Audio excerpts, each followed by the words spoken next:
চট্টগ্রাম অঞ্চলের পরিচালক মোহাম্মদ শাহজাহান বলেছেন, ঢাকা বিশ্ববিদ্যালয়ের অন্তর থেকে তরুণ ছাত্র সমাজ বার্তা দিয়েছে, বাংলাদেশে ফ্যাসিবাদের যুগ থেকে গণতন্ত্রের যুগে পদার্পণ করেছে। এই ধারাবাহিকতায় আগামী জাতীয় নির্বাচনে জামায়াতে ইসলামী সরকার গঠনের মতো আসনে বিজয়ী হবে। জামায়াতে ইসলামী সরকারি দল হবে, বিএনপিকে বিরোধী দলে যেতে হবে। বিএনপিকে স্বপ্নেও নিজেকে বিরোধী দলে ভাবে? আমি যেটা মনে করি যে জাকসু ইলেকশনের পরে এটার পার্সপেক্টিভ হলো দুইটা। নাম্বার ওয়ান, বিএনপির জন্য অবশ্যই এটা একটা ওয়েক আপ কল হওয়া উচিত, নিজেদেরকে রিভিউ করা উচিত যে কোন কোন কারণে অনেক তরুণরা নেগেটিভ মন্তব্য করার সুযোগটা পাচ্ছে। দেখেন যে সমস্যাগুলো আছে, আমরা যদি সমস্যাগুলো না দেখে সারা দিন শুধু বলেই বেড়াই এই দোষ ওই দোষ অমুক দোষ, এতে করে আদতে মূল সমস্যাটার সমাধান হয়ে যায় না। সো একই কথা প্রত্যেকটা ক্ষেত্রেই আমরা বলতে পারি।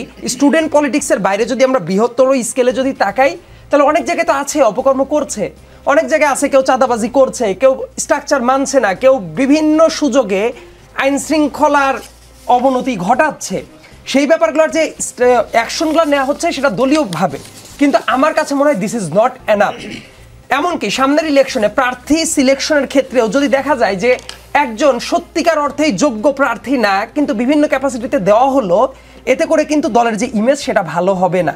সো বিএনপির জন্য নিজেদেরকে রিভিউ করার একটা সুযোগ এসেছে। আপনার কি মনে হয় না এই যে ধরেন জামাত পিআর চায়, কিন্তু আবার 300 আসনে প্রার্থীও ঘোষণা করে রেখেছে, আমি প্রশ্নটা শেষ করি। বিএনপি কিন্তু এখনো প্রার্থী ঘোষণা করতে পারেনি। এলাকায় এলাকায় 4 জন 5 জন 6 জন সবাই নিজেকে সম্ভাব্য প্রার্থী হিসেবে মনে করছে, এবং বিভিন্ন গ্রুপের দ্বন্দ্ব প্রায় মারামারি হাতাহাতিতে পরিণত হচ্ছে। বিএনপির প্রার্থী বাছে এই দেরি কি বিএনপিকে আসলে পিছিয়ে দিচ্ছে না? মানে জামায়াতের লোকজন যেটা বলা শুরু করেছে, তারাই ক্ষমতায় যাবে আর বিএনপি বিরোধী দলে থাকবে, প্রার্থী বাছেই তো বিএনপি পেছনে পড়ে যায়। সাধারণত যদি ঐতিহাসিকভাবে আপনি তাকান, বিএনপির যেটা রীতি ছিল সেটা হলো তফসিল ঘোষণার পরবর্তী সময় তারা যখন মনোনয়ন ফর্ম বিক্রি করে এবং তারপরে গিয়ে তারা ডিসিশন নেন।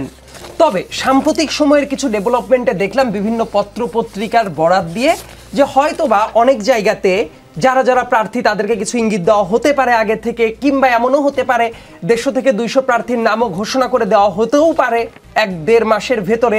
এই ধরনের ইঙ্গিত বিভিন্ন সংবাদ মাধ্যম এবং বিভিন্ন জায়গা থেকে শুনলাম, but this is not conclusive remark. আরেকটা ব্যাপার, জামায়াতে ইসলামীর ওই যে চট্টগ্রাম শাখার যে ভদ্রলোকের কথা বললেন, তাহলে তো তাদের খুশি মনে ফেব্রুয়ারিতে ইলেকশন হবে, এটা তাদের মেনে নেওয়া উচিত। এবং তারা তো বিভিন্ন টাইমে বিভিন্ন কথা বলছে। আমি মনে করি যেটা এই আলোচনাটা আমরা জনগণের হাতে ছেড়ে দেই। জনগণ যদি ভোট দেয়, যাদেরকে ভোট দিবে তারা ক্ষমতায় যাবে, এতে কোনো আপত্তি দেখি না। তবে তাদের প্রেডিকশনের একটা ঐতিহাসিক ভুল আমি একটু বলি। 1996 সালের জুন মাসের যে ইলেকশনটা হয়, সেই জায়গাতে দেখেন 91 সালে কিন্তু একটা বিএনপি জামাতের ভিতরে একটা আন্ডারস্ট্যান্ডিং ছিল। তারপরে আবার আওয়ামী লীগের সাথে একসাথে জামাত আন্দোলনও করেছে। আন্দোলন করার পরে 96 সালে তাদের একটা আন্ডারস্ট্যান্ডিং ছিল যে তারা কোনো জোটবদ্ধ ইলেকশনে যাবে না, তারা এককভাবে ইলেকশন করবে। তাদের ঐতিহাসিক অনেক ব্যক্তিদের বয়ানই আছে, মোটামুটি 100 আসনে তারা নিশ্চিতভাবেই জিতবে। 1996 সালে এ ধরনের তাদের ঘোষণাও ছিল। তাদের প্রেডিকশন পোলে 85 জন নিশ্চিতভাবে জিতবে, এই ধরনেরও কথাবার্তা ছিল। কিন্তু আলটিমেটলি ওই ইলেকশনে জামাত ইসলাম জেতে সর্বমোটে 3টা আসন। সো তাদের এই ধরনের প্রেডিকশনে বড় ধরনের গরমিল হয়, কিন্তু আমি মনে করি না যে তারা বর্তমানে অনেক বেশি দুর্বল। আমার কথা, প্রত্যেকে কি কি জনগণকে দিবে সেই দাবি নিয়ে জনগণের কাছে যাক, জনগণ যাকে ভোট দিয়ে নিয়ে আসবে তারাই দেশের ক্ষমতায়। নিশ্চয়ই। শরীফ ওসমান হাদি, 32 নম্বরের বাড়ি ভাঙা হলো, বিভিন্ন জায়গায় তাদের আওয়ামী লীগের অফিস ভাঙা হলো, আওয়ামী লীগের গ্রাম থেকে শহরের শীর্ষস্থানীয় নেতারা পালিয়ে আছে, তারপরে আওয়ামী লীগের ফেরা নিয়ে কেন এত শঙ্কা? দেশের মানুষের মধ্যে কি তাদের প্রতি সমর্থন এখনও আছে, যার কারণে তারা ফিরতে পারে বলে অনেকেই আশঙ্কা করেন? জনসমর্থন না থাকলে কোনো কৌশল কি আসলে সফল হবে তাদের? মানে আবার জনসমর্থন থাকলে তাদেরকে কি জোর করে ঠেকিয়ে রাখা সম্ভব হবে? বিপুল অংশ, মানে জনগণের একটা বিপুল অংশ যদি চায় আওয়ামী লীগ ফেরত আসুক, সেটা তো জোর করে ঠেকানো সম্ভব না। মানে এই ধরনের প্রশ্নগুলো কেন যেন ঘুরে ফিরে আমার কাছেই আসে।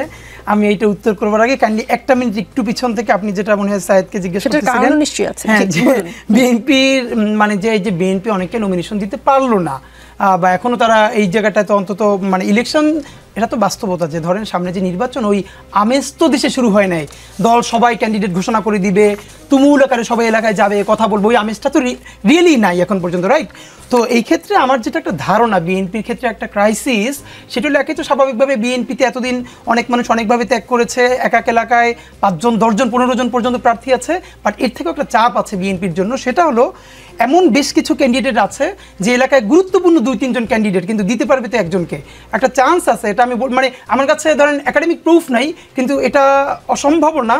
সেটা হলো বিএনপির খুব ভালো কিছু ক্যান্ডিডেট যদি তার আসন থেকে মনোনীত না হন, তাহলে এমন হতে পারে তারা এনসিপির হয়ে ইলেকশন করবেন। এটা অফকোর্স হতে পারে, স্বতন্ত্র না করে এনসিপি, হ্যাঁ অফকোর্স হতে পারে, কারণ এনসিপি যদি একটা জোট করতে পারে, ধরেন এখন যেটাই যে আমরা চাই কি এনসিপির শত সমালোচনা করেও বলি যে বিএনপিকে একটা বেটার বিএনপি করবার জন্য, জামাতকে আরও একটু বেটার জামাত করবার জন্য এনসিপির ন্যূনতম রাজনীতিটা ভালো করা উচিত। এই ভালো করার মধ্যে বলছি না 50টা আসন তার এখনই লাগবে, কিন্তু তার পলিটিক্সটা জারি থাকা উচিত, যাতে এই দুই বাইনারির মাঝখানে যে আমি বিএনপিও পছন্দ করছি না জামাতও না, তো আমার তো একটা স্পেস লাগবে, যেই আরবান ছেলেটা। আচ্ছা বলেন তো, এনসিপির অনেকের সঙ্গেই তো আপনার নিশ্চয়ই নিয়মিত কথাবার্তা হয়, এনসিপি আর নুরুল হক নূরের গণ অধিকার পরিষদ কি এক হচ্ছে? আমি দেখলাম গণ অধিকার পরিষদ থেকে একদম ডিরেক্ট না করা হয়নি, হলে কেমন হবে? আলোচনাটা চলছে, আমি যতদূর জানি আলোচনাটা চলছে। আসলে ব্যাপার হলো এই আলোচনাটা এখন না, আমি নিজে যখন আমি তো নাগরিক কমিটি প্রায় জামাতের ঘরে ঢুকে গিয়েছি, মানে এনসিপির এখন এনসিপি দেখেন এনসিপি কতক্ষণ জামাতের ঘরে ঢোকে, কতক্ষণ বিএনপির ঘরে ঢোকে, কিন্তু যে আলটিমেটলি সে কোথাও ঢোকে না, আবার দাঁড়াই থাকে, আমার মনে হয় এটা তার গুড মুভ। মানে সে তো বার্গেইন করতে চায়, পলিটিক্স তো বার্গেইনের ব্যাপার, সুতরাং সে যার কাছ থেকে একটু বার্গেইন করতে পারে, এটা তো ভালো। জি উমামা ফাতেমা, ঢাকা বিশ্ববিদ্যালয়ের একটি হল সংসদের নবনির্বাচিত সহ সভাপতি এক দোকানীকে জরিমানা করার ঘটনা ইঙ্গিত করে বিএনপি নেতা রুহুল কবির রিজভী বলেছেন, ছাত্র রাজনীতিতে যা ঘটছে আপনারা সব দেখছেন, একজন ভিপি হয়েছেন কিন্তু তাকে কি ম্যাজিস্ট্রেসি পাওয়ার দেওয়া হয়েছে? বিশ্ববিদ্যালয়ের ভিতরে কে দোকান করছে, কে মার্কেট করছে, এটা তো ইউনিভার্সিটির প্রশাসন আছে, তারা ব্যবস্থা নিতে পারে, সেখানে ছাত্রনেতা শুধু অভিযোগ করতে পারেন, কিন্তু আপনি গিয়ে ফাইন করে দিচ্ছেন, সেই টাকা যাচ্ছে জামায়াতের বায়তুল মালে। আপনি তো ঢাকা বিশ্ববিদ্যালয়ের শিক্ষার্থী, এখনো কি দেখেন এরকম কিছু হচ্ছে? এত কমপ্লেক্স ভাবে আসলে বিষয়টাকে দেখি না। ঢাকা ইউনিভার্সিটির যে ক্যান্টিনগুলো আছে, যে ক্যান্টিনগুলো নিয়ে এখানে বিতর্ক উঠেছে, সেই ক্যান্টিনগুলোর পরিস্থিতি কিন্তু কখনোই খুব একটা ভালো না। এখানে একটা হিউজ সিন্ডিকেট আসলে পরিচালিত হয়। এখন একজন স্টুডেন্ট গিয়েই হচ্ছে এই সিন্ডিকেটগুলো একইভাবে মানে চাইলেই একদিন এটা করা যায় না।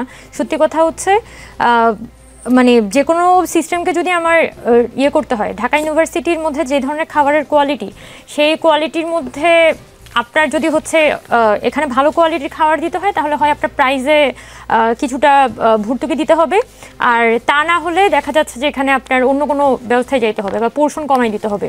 সো আমি অন্তত বাইরের বাজারের পরিস্থিতি আর ঢাকা ইউনিভার্সিটির ভিতরকার পরিস্থিতি যদি দেখি, এবং আমি নিজেও যেহেতু হলে থাকি, হলের ক্যান্টিনের পরিস্থিতি দেখি, আমার কাছে সবথেকে সহজ সমাধান মনে হয় বিশ্ববিদ্যালয়ের পক্ষ থেকে একটা ভর্তুকি এনশিওর করা। যদি এখানে ভর্তুকি এনশিওর করা হয়, পাশাপাশি বিশ্ববিদ্যালয়ের প্রশাসন হচ্ছে ক্যান্টিনগুলো পরিচালনা করে, মানে সরাসরি বাবুর্চি নিয়োগ দিয়ে, সরাসরি কর্মচারী নিয়োগ দিয়ে, তাহলে কিন্তু এখানে যে ক্যান্টিন মালিকরা যে লাভটা করে, লাভের পোর্শনটা কিন্তু তাকে আর কাউকে দিতে হচ্ছে না। তখন কিন্তু চাইলেই কম খরচে খাবারের কোয়ালিটিটা এখানে উন্নত করা সম্ভব, যেটা মানে আমরা আমাদের ইশতেহারে এই কথাগুলো তুলে এনেছিলাম যে বিশ্ববিদ্যালয় কর্তৃপক্ষের মাধ্যমে আমরা ক্যান্টিনগুলো পরিচালনার ব্যাপারে চেষ্টা করব। কিন্তু সেটা না করে যদি হচ্ছে আমরা canteen Malik as it is থেকে যাবে, বা এক ক্যান্টিন মালিক চেঞ্জ করে আরেকটা ক্যান্টিন মালিক আনা হবে, এই ফর্মেই যদি হচ্ছে প্রসেসটা চলতে থাকে, তাহলে কিন্তু দেখা যাবে 2 দিন তারা ঠিক চলে, মানে 2 দিন মানে ট্র্যাকের উপরে থাকে ট্রেন, 3 দিনের দিন হচ্ছে ট্র্যাকচ্যুত হয়ে যায়। সো এইভাবে আসলে আমার যে এক্সপিরিয়েন্স হয়েছে, 2019 সালেও আমরা ডাকসু দেখেছিলাম। এরপরে আমরা যখন হচ্ছে অভ্যুত্থানের পরে আমরা হচ্ছে আমাদের ক্যান্টিনের পরিস্থিতি নিয়ে কাজ করেছিলাম। অভ্যুত্থানের আগেও আমরা 2022-23 সালে আমাদের ক্যান্টিনের সমস্যা নিয়ে প্রচুর কাজ করেছি। ওই সময়ে আমাদের এগুলো অভিজ্ঞতা যে ঢাকা ইউনিভার্সিটির যে খাবারের সমস্যাটা, এটা হচ্ছে খুবই ইউনিক একটা প্রবলেম। এটা আসলে প্রশাসন যদি স্পেসিফিক্যালি এখানে ভর্তুকি ইনশিওর না করে, তাহলে এখানে আপনি কোয়ালিটিফুল খাবার আসলে দিতে পারবেন, নিশ্চিত করা যাবে না। জি আরিফ রহমান, সময় তো খুব কম, কিন্তু একটা প্রশ্ন করার লোভ সামলাতে পারছি না। আওয়ামী লীগের মতো স্বাধীনতার পক্ষের বিপক্ষের শক্তির বিষয় টেনে দেশের মানুষের মধ্যে বিভক্তি সৃষ্টি করা উচিত হবে না বলে মন্তব্য করেছেন বিএনপি স্থায়ী কমিটির সদস্য সালাউদ্দিন আহমদ। তিনি বলেন, বিএনপি এটি সমর্থন করে না। স্বাধীনতার 54 বছর পরে এই চেতনার ব্যবসা আর চলবে না। চেতনার ব্যবসা তো চলবে না, কিন্তু চেতনাও কি থাকবে না? ছোট করে না, চেতনা তো অবশ্যই থাকবে। মানে ধরেন এই আমাদের এখানে যে 24-এর গণ অভ্যুত্থান, সেই গণ অভ্যুত্থানের যে স্পিরিট, সেটা তো কখনোই 71-এর বাইরে না। সো সো এই চেতনা বহমান, এই চেতনার বিষয়ে কোনো স্টেকেরই কোনো পক্ষেরই এটা নিয়ে কোনো আসলে বিতর্ক নাই। সমস্যাটা যেটা হয় যে ধরেন আমরা যখন জামাত শিবিরের প্রসঙ্গে আলাপ করি, কিন্তু সেইখানেও তো ধরেন আমাদের এই আলাপগুলো থেকে আমরা এই জিনিসটা দেখতে পাই আর কি, যে ধরেন আমরা যেই ভয়টা করি যে শিবির আসলে, যে উমামা বলতেছিল শিবির আসলে আওয়ামী লীগের আলাপটা যে একটু একটু করে আসে, আওয়ামী লীগের ভিতরে যেভাবে শিবিরের ছেলেগুলো এতদিন ধরে ছিল, এখন তো শিবিরের সুযোগ, শিবির সময় ওই হলের ওই ছেলেগুলোকে একটা জায়গা করে দিতে হবে না? এই যে ধরেন বিএনপির মতো এত বড় একটা দল, তার প্রত্যেকটা হলে সে প্যানেল দিতে পারতেছে না, কিন্তু শিবিরের প্যানেল প্রস্তুত আছে, কারণ ও যে ওই এক্সিস্টিং পলিটিক্সটার ভিতরে ও আছে কিনা সে ধরনের একটা সন্দেহ তৈরি হয় আর কি মানুষের মনে। সো সেই জায়গাটা থেকে এইটা ছাড়া অভ্যুত্থানের বাকি সমস্ত শক্তির মধ্যে ৭১ এবং ২৪-এর প্রশ্নে এই বিষয়ে কোনো ডিলেমা নাই। জি জি, সায়েদ আব্দুল্লাহ, বিএনপির ভারপ্রাপ্ত চেয়ারম্যান তারেক রহমান জলদি দেশে ফিরবেন বলে বিএনপি নেতারা নানান জায়গায় বলছেন, আজকেও কে যেন বলল দেখলাম। তো তারেক রহমান দেশে ফিরলে দলটির ফিল্ড লেভেলের রাজনীতির যে বদনাম, চাঁদাবাজি, দখলদারি কমবে বলে আপনি মনে করেন? আমি মনে করি কমবে এবং খুব শীঘ্রই হয়তো বা উনি দেশে ফেরারও প্রস্তুতি নেবেন বলেই আমি আশা রাখি। এবং উনি ফেরার পরে আমার মনে হয় যে বিএনপির রাজনৈতিক যে কালচার যেটা আছে সেই জায়গায় কিছু ড্রামাটিক পরিবর্তন আসবে। তার কারণ এই যে স্লোগানের রাজনীতি, মিছিলের রাজনীতি, এগুলো তো চিরন্তন বাস্তব বাংলাদেশের জায়গায়, কিন্তু এর বাইরেও পলিটিক্সের যে জায়গাটা, কারণ উনি কিন্তু অনেক দিন ধরে যে পলিসিটা মানুষের কাছে কনভে করার চেষ্টা করছেন সেটা বিভিন্ন মুখ দিয়ে যাওয়ার সময় ওই টোনটা আর থাকছে না। এই জন্য বেকারত্বের সমস্যার কথা বললেন, সেটা কিভাবে সলভ করা যাবে, স্বাস্থ্য খাতে কি পলিসি ডেভেলপমেন্ট হবে সেটা অনেকে বলতে পারছে না, কৃষকদের জন্য কি উন্নয়ন করা হবে সেই ব্যাপারটা অনেকে জানছে না, আইটি সেক্টরে কি উন্নতি করা হবে সেই ব্যাপারগুলো জানছে না।